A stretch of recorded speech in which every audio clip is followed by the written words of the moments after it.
Hey everybody. Okay, so today I want to start this video with one short story. Okay, so this was about 4 5 years back when I was working in one of the organization, and I was maybe just 6 months old in the organization, and then came a time for appraisal. So I had about 2 3 of them reporting into me, all boys, and one of my team member who was about 5 6 years of experience. After his appraisal, once we finished the whole discussion, feedback session, and everything, and the last. Session generally in my appraisal is about, I ask them as a leader, how do they feel about me as a leader, what do they feel about me, what is it that they want me to do more, what is it that they want me to do less, what is their opinion, so it's just like a checkpoint for me to understand, if everything is okay or not.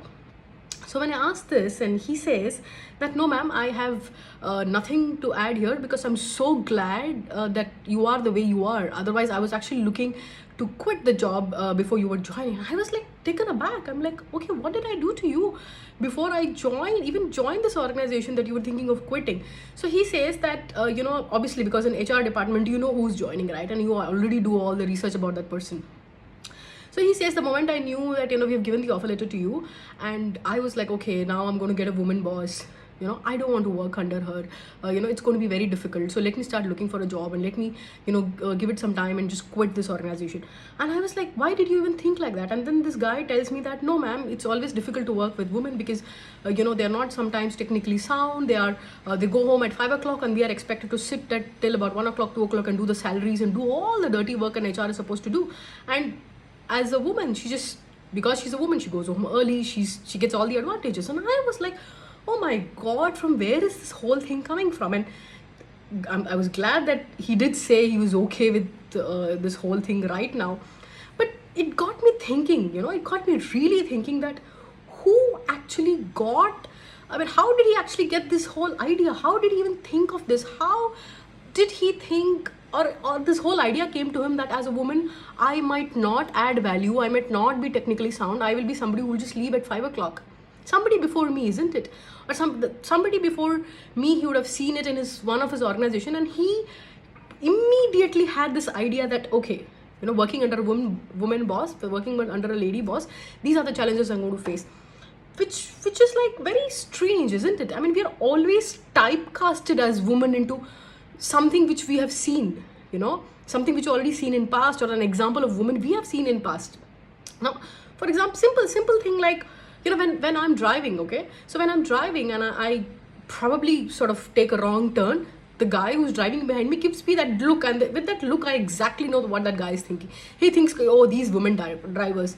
But don't men who drive make mistakes? They do, right? But why is it that when it comes to women, we are constantly typecasted? I mean, simple thing like from the time a baby girl is born, she's just associated with everything pink. Why?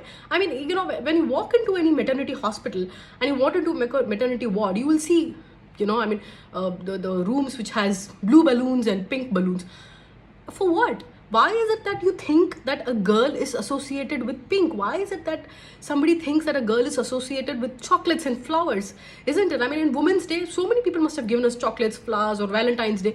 Why? I mean, I don't like chocolates, I don't like flowers, I don't like pink. The whole idea is that, the point I'm trying to make here is that pink or chocolates or flowers do not define us. We are the women who want to make a difference. We are working, we are having a career, we are managing our house, we are doing so many things which anybody else could do. We don't need a special treatment. All we need is just an equal treatment, a equality. That's all. Now, when I say equality, that doesn't mean that I'm a feminist, right? So I'm just a person trying to tell you that what a woman wants, what a woman who is making a difference wants. Maybe maybe someone likes chocolates, maybe someone likes makeup. For some women, maybe, shopping is a therapy. But don't typecast us, don't put all of us into just one bucket and define us that this is how a woman is supposed to be, this is how a woman is, these are the roles a woman is supposed to do, these are the jobs a woman is supposed to do. Like, I mean, a woman can also be an engineer and a man can also be a chef, right? So we have to get over this whole idea of typecasting people according to their gender, according to their environment. You can be anything what you want to be. As a woman, I think the first thing which is that important to me is that I'm a human first. I'm a human who happens to be a woman. I'm a human who happens to be also a mother or a wife or a daughter. But you know, it doesn't make any difference to me whether, you know, I think like a woman or a man. I mean, I can take my own decisions. I take my own financial decisions. I make my investments. I can do all of these things which generally a man would. I mean, I can reverse park my car. I mean, imagine I have to tell you this, because generally people will just judge that a woman does not know how to drive, a woman does not know how to reverse park her car. Now, this whole idea, you know, that the new age women are not or cannot be typecasted at in one particular box and said that okay, she likes pink, she needs to be given chocolates, she needs to be given compliments that you look good.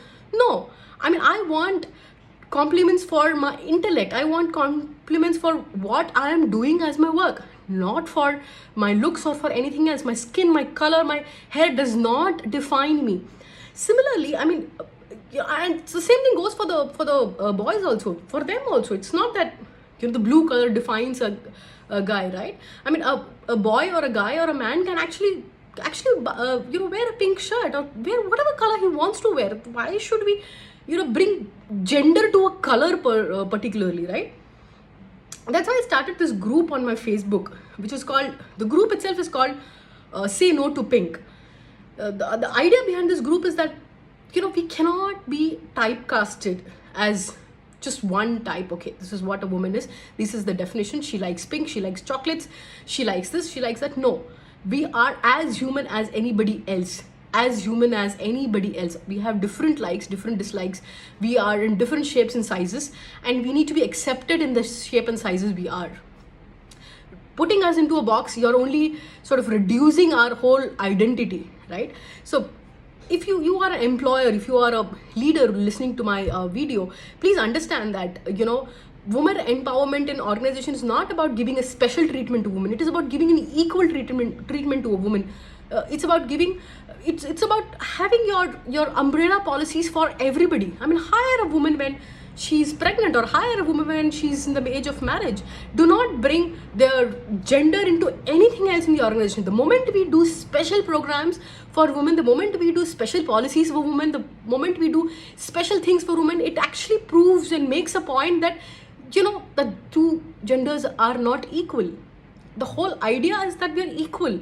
So the doing something special for a woman is, according to me, you're trying to tell us that okay, maybe we need more help, maybe we need more attention, maybe we need more help to sort of grow in our career. No, it's not required. We can be as equal as anybody else. I mean, sometime back I read this news about a particular organization is sort of giving a holiday or an extra off for women who are going through their periods. And I was taken aback. I was like, why should we get that extra treatment? I mean, as a mother, do I not take care of my son when the day I'm having my periods? No, isn't it? I continue to do my job, whatever I'm supposed to do in my home. Why in my organization I need a special treatment? I don't need it. I am as equal as anybody. Yes, we have some physical constraints, but we have learned it over a period of time how to manage, right? So special treatment is not required for a woman. Equal treatment is required. Equal treatment everywhere. Be it, you know, the roles you do it at home, be it your workplace, or be it anybody else. Just defining all of us into one box is something which we need to sort of think through it once again, that whether we are doing it right or not. So if you're not part of my group which says Say No to Pink, please subscribe it today itself. I mean, all the details I'm going to mention it in the comment section, and ensure that you are part of my group, so that we are going to do a lot of exciting things, and we are the women who are going to make a difference. And obviously it's not going to be possible without the men around us, but this group is exclusively for women. If you have any other thoughts, if you have any other idea to share, please mention in the comment, and I will I will reply to you and try and be interactive. Okay, and till then, remember, there is no need to be special. We are equal as anybody else, and that's it. Just don't typecast us. Don't typecast women or men into anything. We can be whatever we want to be. Okay? Take care and bye-bye.